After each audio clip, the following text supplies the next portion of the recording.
Nicolas, what exactly is osteopathy? So osteopathy is a manual therapy. So among others, like you will find chiro, you will find theta. It's bone setting as a tradition. The difference in between the different traditions is that it's a philosophical, technical, and cultural difference that exists. So osteopathy is a very broad approach of the body in which we consider the body as a biological machine. So the machine is, you can consider that every single structure is interconnected, interrelated, interdependent. So it means that, like a Swiss watch, which is made of hundreds of different pieces, which have a particular shape and a particular movement, all together connected, will give you the best function, which is time, precise time. Yep. The body works the same. Every single structure is meant to have a certain shape, a certain movement, leading to a certain function. So functions in our system are very, very complex, digestive, respiratory, basic movement in general. So all these different structures must have a very, very precise movement to ensure the best function. So we are the mechanic of the system, exactly like you would bring your car to the mechanic. We do the same, and the spirit is the same. The difference is that the body is a biological machine. So the difference in between your car and our body is that, and this is the signature of life, is the ability of your system to repair on its own. And this is very important. And you find that in Chinese medicine, for example, the emphasis a lot on the vital system, the qi, the energy, and stuff like this. And osteopathy has also a broad array of techniques. We will work on that vital system as well. So I like to take that image, particularly when it comes to pediatrics, for example, and this is why we really insist on the importance of treating kids from birth. Is, you know, you take a sprout, which is meant to be straight and grow straight as a tree, and this sprout is growing, comes out from the ground, and there's a little rock blocking that sprout. That sprout is meant to grow, but the fact that there's this little rock, the sprout will grow bended. So, and that's where the biological aspect intervenes, and growth is very important to consider as this mechanical structure which grows over time, changes over time, even when we're adults. I mean, you look at us when we were 20, and you look at us when we will grow to 80 or something like this. Everything changes all the time. So we at the same times, we are the mechanics of the body, and also the gardener. Is that this gardener will come and take off this little rock that blocks this sprout, and put a little tutor and bring it back straight. And that's what we do with kids. And I guess we will talk a little bit further on that. Interesting. I love that explanation. So you're a mechanic and a gardener of the body. That's exactly brilliant. Oh my God. But I mean, what different techniques do you use in osteopathy that's like not used in chiro per se, or like, you know, physiotherapists per se? So physio is completely different. I will give you an example. It's basically, you have a bicycle, okay? One wheel of your bicycle is a little bit twisted. So if you bring your bicycle to the physiotherapist, the physiotherapist will just engage the movement, try to re-educate the system before you go on the road and actually cycle. But it doesn't make sense to re-educate, rehabilitate a structure as long as it's twisted. So we work with physios, osteo, you take chiro, you take whoever, the key, and that's what I tell my patients, is that doesn't matter if you see chiro, osteo, whoever you want, as long as you get the results you're looking for. And we are here as the mechanics to straighten that wheel, okay? And then the physio will take over, reproduce that movement, which is what we call proprioception, working on the muscles, the information, the connection between the brain and the muscles to reinitiate the best information in between the brain, the muscle, and the different structures. And then you go back on the road and you cycle. This is the difference between osteo and physio. And we are in a complementary line. And it's very interesting when we can work all together and we get better results with our patients if it's a comprehensive organization, and same with the medical system. So basically, osteopathy, it's a very structured system of studies. So we learn everything about the medical system.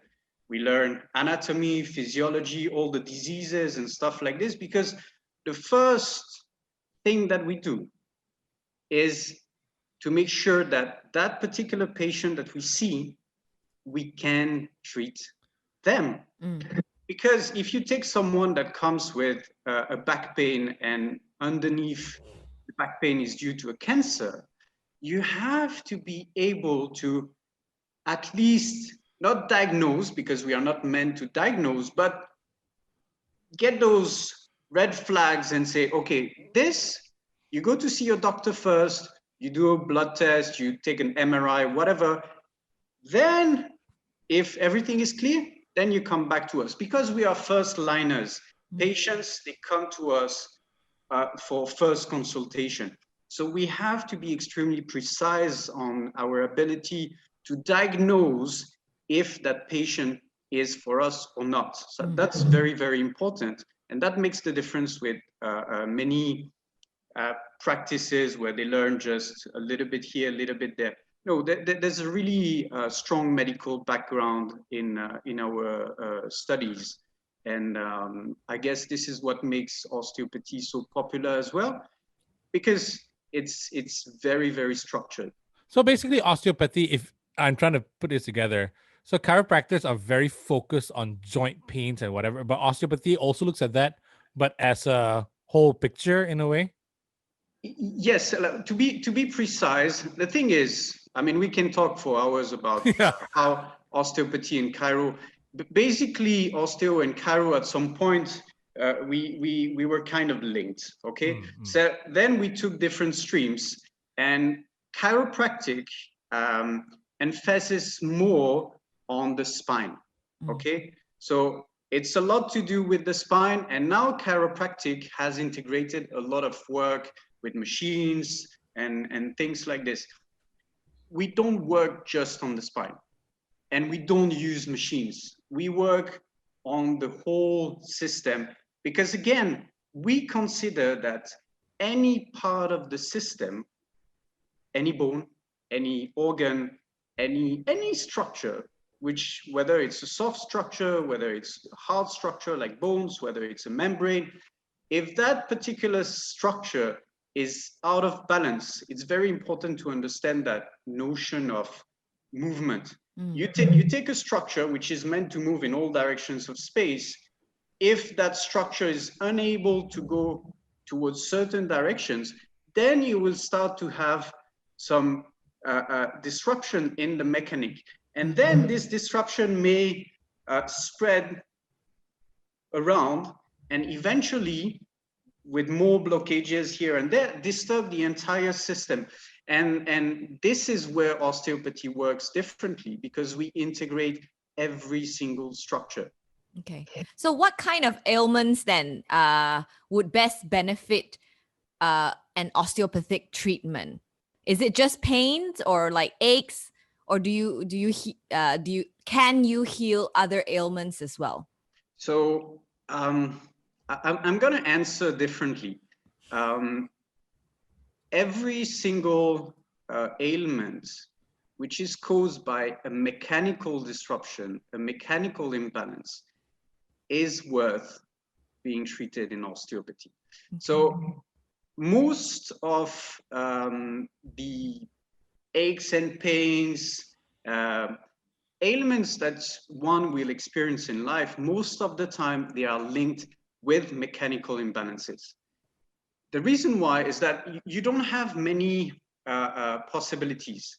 It's either the mechanic doesn't work, either you have a biological issue, whether it's physiological, like some organs deficiency, like diabetes, which will lead to certain symptoms, or again, a tumor, cancer, a fracture.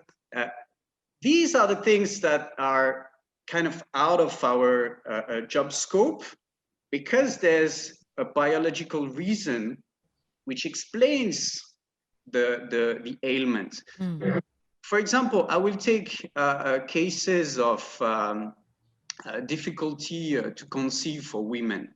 Okay, so when you have a woman which has gone to all the doctors, everything is fine, uterus is healthy, everything works, the husband is fertile, there's no issue. There's no reason why this particular woman won't get pregnant. Still, she can't get pregnant. So there must be a reason behind that. And that reason, most of the time, is simply mechanical, because the pelvis will be off balance. She may have suffered from a whiplash, a car accident 10 years down the road, which has disturbed the motion, the balance of her pelvis, lumbar spine. And all along these areas, sacrum, lumbar spine, you will find the nervous system which controls the uterus. And from a mechanical point of view, from a connection point of view, from a blood circulation point of view, etc., etc. And on top of that, eventually, like I said, the vital system. So we will integrate that in our treatment. And once we see a patient, doesn't matter if it's neck pain, if it's, I don't know, you take babies with flat head, you take babies with reflux, we take babies with difficulty suction, you take a woman that is pregnant with lumbar pain, etc., etc. The key is not is that ailment can be treated in osteopathy, is that person is suffering from something else or mechanical issues. And in that case, anything can be treated or at least attended in osteopathy.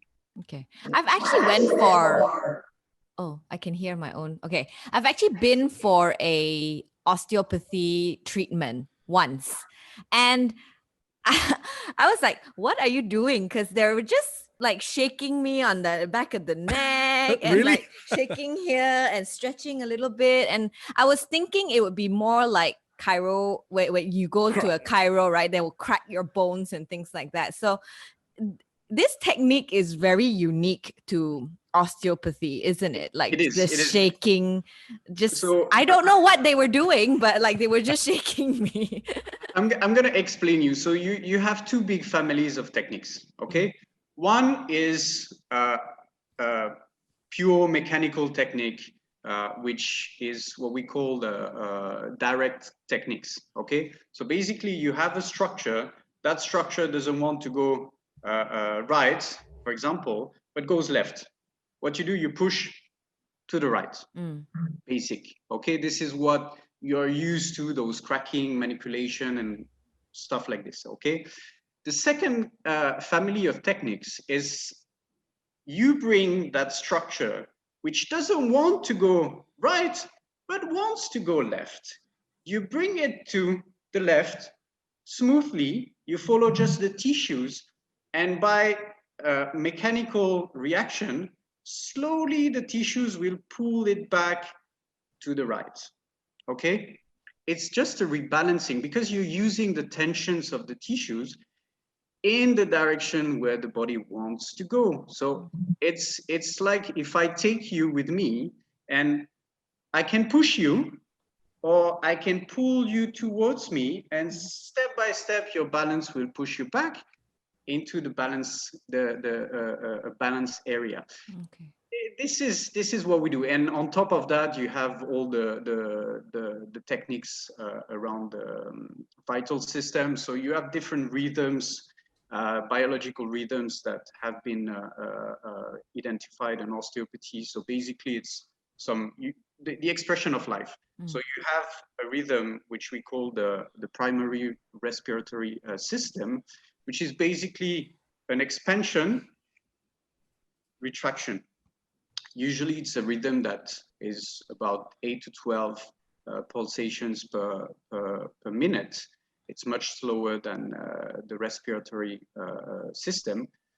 And it's the signature of health. So that rhythm would disappear usually 30 minutes after death and will be reorganized at birth. And when you don't feel it, it's the sign that there's something wrong. So we work on the mechanic and also these different rhythms. So which is maybe what you have experienced somehow. And soft techniques, you know fascia therapy? You've heard about it?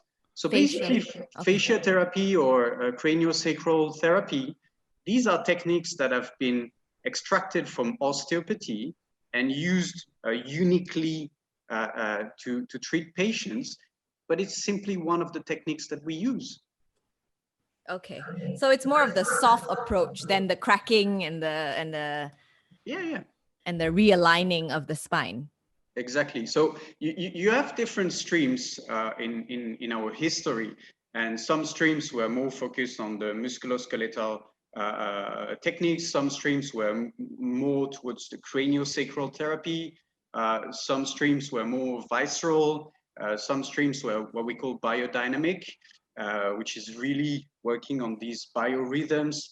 And depending on the schools where you've studied around the world, for example, the stream which is more the English Commonwealth stream, they've gone through more of medical, what we call EBM, evidence-based medicine, and they tend to reject the cranial visceral techniques because they consider that it doesn't work. But the French stream and the rest of the streams around, they are more holistic. They use all techniques. Then it's up to the practitioner as an individual. It depends on your character. It depends on your sensitivity, perception. You'll go more towards this technique or this technique, and maybe in 20 years you will change your mind. It's a constant evolution because you learn all the time.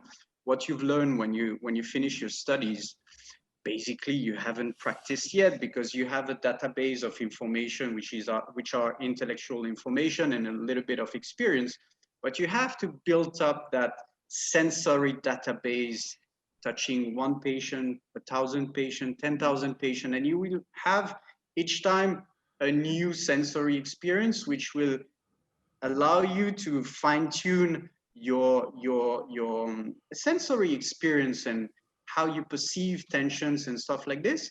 And from the beginning of your practice to when you grow old, your practice will change from a technical point of view and philosophical point of view as well. Now let's talk about let's talk about your philosophy then. You actually went on a 6-year program at an osteopathy college. Does it take that long to train as an osteopath? I mean, it's almost as long as a medical doctor. Indeed. So the different programs around the world are on average 5 years for some political reasons. Some they've gone through 4 to 5 years in England, for example, 5 years in Australia. Then the content may be different. At my time in France, it was flat 6 years. So it's a lot of things to learn. I mean, once again, we learn all the medical sciences, plus the technical approach in osteopathy, philosophical approach in osteopathy, history. You have to be Well-rounded in a way. well-rounded as a practitioner, because you have a high responsibility. Again, you see patients in the first line. You don't joke with health. So overall, it has evolved for legal and political reasons to a minimum of 5 years studies, because it's the only way for us to be first liners from a legal point of view. Why 6 years? Because we used to have during the 6th year a bunch of people from outside, big names, and which all through our year will come for workshops and open our mind. The very important key to understand what an osteopath is that when you enter as a student, you have a certain perception of the world, a certain understanding of the world based on your references, cultural, family, education, etc.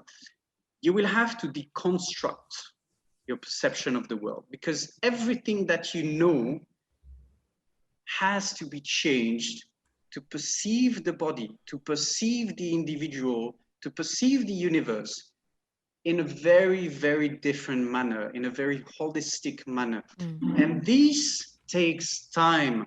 And we've set up the first osteopathic school in Malaysia with that spirit, because when you think about it, and I like the Japanese model of education for that, because you take a fugu master, for example. A fugu master has to study for 10 years. It's not 5, it's not 4, it's 10. Because Japanese, they have understood that there is a process on how you deconstruct and reconstruct the mind, and there's a time frame for that. You have to integrate through your brain gestures, and to become yours, to become part of you. It's a time process that can't be compressed, because it's experience. It's like you in your job. The first time you started, you didn't know anything. You may have learned from school and stuff like this. 10 years down the line, you have this confidence, you have this trust in yourself, because you know your job, you know what to do. And this is what we need to do in osteopathy, and this is why studies are so long, so well-rounded, because it's a lot to learn. It's a lot to learn. But you're You not a don't doctor. get, you're not a doctor. Yeah. How come when I speak, there's feedback? I don't know. Okay, you speak. But you're not technically a doctor, though. You don't have it's not MD, right? No. Osteopathic schools are independent. Again, we learn the same basis, but we don't carry the title, except in the US, for historical reasons. Osteopathy has been put under the umbrella of medical studies. So in the US, osteopaths are MDs first, because osteopathy is a specialty, a medical specialty in the US, again, for historical reasons. Now, Nicolas, what got you interested in this industry in the first place?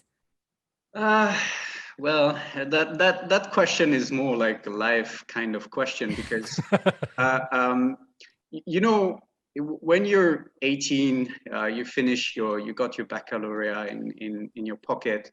You don't really know what you want to do. I mean, it's not easy. So I started first medicine, actually. and I failed because I was not that great at sitting 12 hours or 14 hours a day to prepare my exam. I can't do that. I've always been attracted by science. I was born in Africa, grew up in the Caribbean islands. I was living free in nature. I've always been very close to nature and really interested in animals, science, all kinds of things like this, human science, human psychology. One of my paternal figures, my mom's best friend, is one of the greatest psychiatrists actually living. And we've always had deep thoughts about life and stuff like this. So I guess that path has led me to become that individual. And I don't call that chance, because I guess the choices you do, they are deeply inherited by your unconscious psychology. So when I finished when I failed my medical studies, not finished because I never started, I was looking around, what could I do? And I knew osteopathy, and I got really interested in that human aspect of approach of the body of people.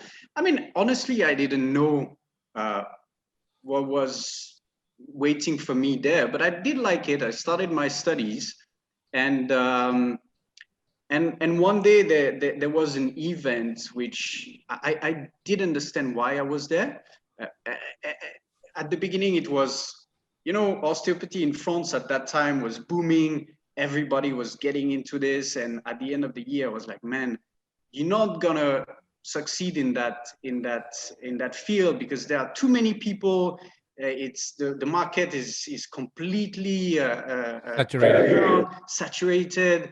You're not gonna make money. You have to go and do some banking or some trading and stuff like this. This is the only way you're gonna get money. And then every year you had this cycle, and one day I really got to understand why I was there. So we had this workshop with one Viola Freiman, which was at that time 82, and she was one of the students of the second generation of osteopaths, and the one that set the cranial work, and she was extraordinary. And I went through her hands, and I felt things in such a way that I said, okay, I got it. This is what we need to do. This is where we need to get. And we are so far from that. It's really a spiritual journey, because you have to be deep into humanity. You have to dig into that aspect of life and understand what life is from a very primary experience and an explanation. But from your explanation, I feel like it's a transferring of chi from your body to another person's body as well. So it is that spiritual in a sense. Yeah, I mean, what your explanation is a cultural explanation. It's what the Chinese medicine conceive as an understanding of the body. We talk about the same system, the same body, the same human beings. It's just that there's a cultural filter that is different. We don't transfer energy, because if you do so, you're going to be completely washed at the end of your day. But it's not a transmission, but rather a communication with the body, a communication with the tissues. I mean, when we put our hands on the body will react, and we know what to look for. Like, for example, if you had a car accident, or if you take a baby which was born with forceps and or vacuum, you will feel that print.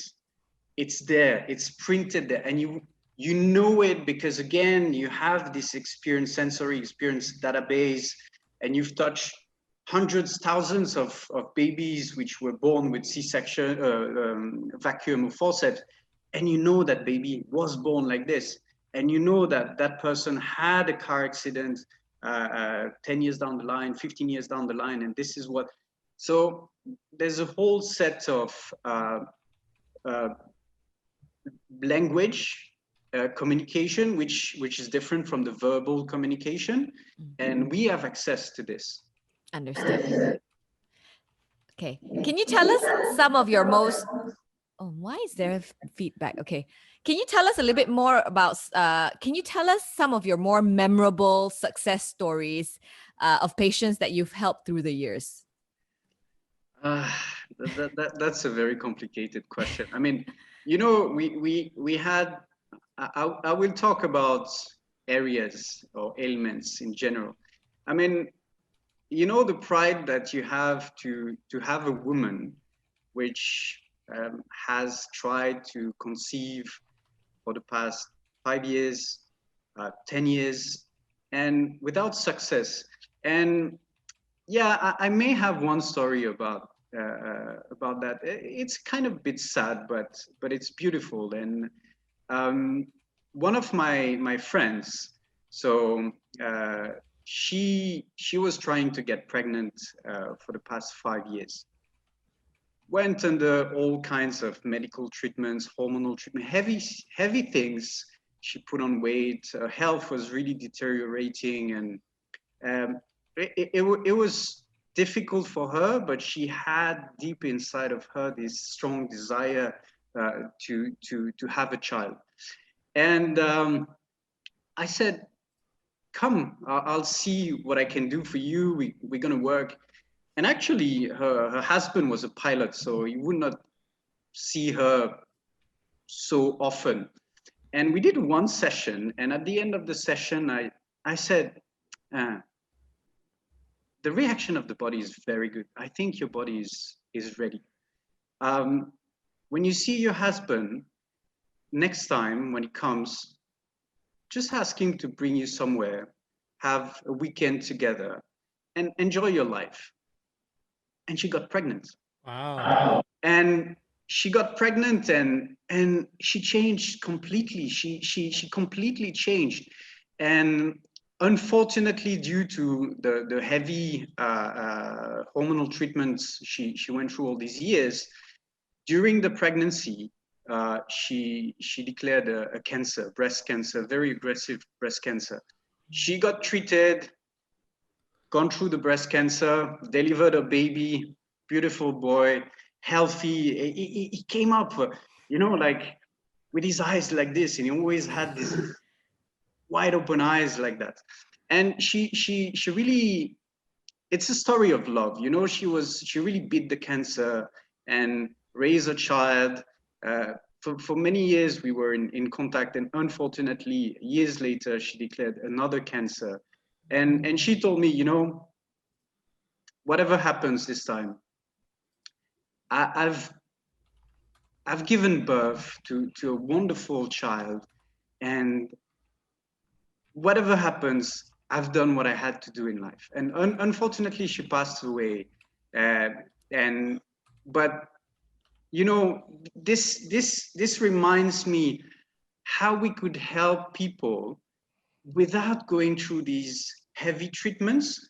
Maybe we should try first natural ways, with a very comprehensive approach, and work with doctors to maybe make things better for women's health in general. And that's why I'm so fond of women's health and pediatrics, because there's so much to do. And other stories, I mean, I had a child. I saw her recently. Now she's like I think 11 years old, and she was born with a genetic defect which would not allow her to walk.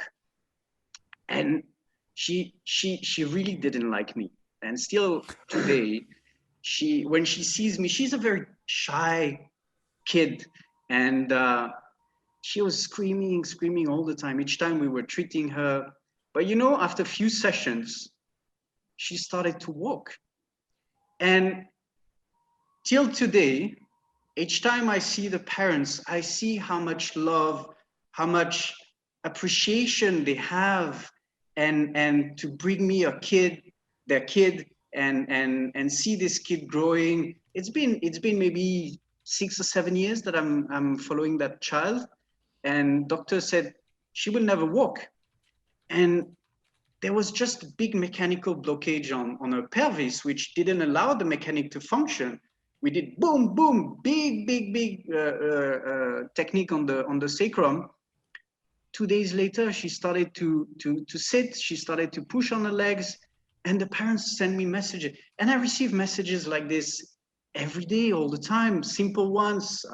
Recently I had one baby. I've followed the mom during the first pregnancy. I followed the mom during the second pregnancy. She brought me the baby a few days after delivery, like 5, 6 days, and the baby couldn't like uh, um, uh, stretch her legs because there was a blockage on the lumbar spine.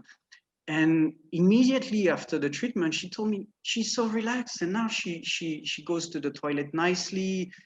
She passes motion nicely. She can stretch, relax. She's not gassy anymore. The same applies for women which have babies with suction issues. They struggle a lot, and within the session, we put the baby. You would see some pictures of me putting my finger in the baby's mouth just to work on the palate and the structures of the skull. And within the session, the baby can latch. And this is great because you go to the doctor, they will tell you there's a tongue tie, you need to do this, and then you engage in a path that is very traumatic for the parents, and simple things like this. I mean, for me, every single patient is a different story, is fulfilling, is meaningful. Honestly, I'm lucky to do a job that I love, and people give it back to me in a very, very beautiful manner. Would you say it's kind of like how you're tuning a guitar? If the guitar is out of tune slightly, you just tune it, and then suddenly it plays good music. If it's out of tune, you're just adjusting it slightly and letting it happen naturally. This is what mechanic is about. I mean, you bring your car, the steering wheel is a bit like, no, you The can't alignment, go there. yeah. Just mechanic. It's as simple as that. You do need to study, you need to understand, you need to feel.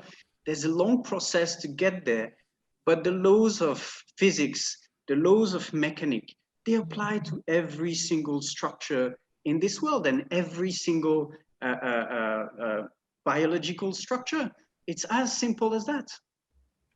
So, what would you say then, Nicolas, to someone who thinks that what you do is just hocus pocus? They're skeptics of osteopathy. Well, I would tell them listen to LITE FM because you'll get all the answers. Well, you know, you can't convince people of something that they don't believe in. I've let go this idea since a long time. What I tell people is that you come, I will give you an explanation. I will do a treatment, do a consultation, show you how your body works and stuff like this. And whatever explanation I gave you, it doesn't matter because I can be a very good speaker. I can be a very good orator. I can tell you whatever and sell you whatever if I'm good at it. The key is watch the results. If what I say matches what you've experienced, then you know it works. And we are no gods. we can't treat everyone. We fail every day, but we learn every day like this. And the only thing we can do is just give the best of what we are as a human being, as a professional, with our ethics, and to do the best we can to help you on your path to health. And that's it. All right, great. Thank you so much, Nicolas, for your time. The feedback is quite bad. So thank you so much. We're gonna take a quick picture and then we can let you go back to your work. Thank you. We finally did it. I'm Yes, just we on did. time for my work. Thanks to you, and I hope that this interview will help more people to create more awareness and be more conscious of what they can do with their health and different alternative ways. Question: does it help the osteopathy? Does it help people who have trouble sleeping, and or if they don't sleep very well, they wake up with a backache or a neck ache and stuff like this? For someone here, Bel. Yeah, I mean, sleeping issues are very complex, but eventually there might be some work to be done on the structure to help reset the body in a nice manner. Why not? We see people like this, but Yeah. I never promise. I never we see how the body reacts. And if there's something mechanical that maintains the system and disturbs your sleep, definitely it's going to work. Yeah, I actually went to your clinic. Is it? This was a lot of years ago because my son had colic. So when Okay. I brought him in and I'm like, I have trouble sleeping. I had insomnia at that time also. So that's why I got shaken. And I'm like, oh, I don't know if this is working. Maybe Because I one didn't session. believe it, I guess. Yeah, I didn't Yeah. I didn't trust it. Like I didn't put my trust in it. Yeah. You can come and see me, and I will Okay. give All you a right. better explanation. Because Maybe next time. because the past couple of nights, actually the past week, I wake up every morning with a neck ache and a really bad headache as well. So I don't know. You know where to find me. Okay. Yeah.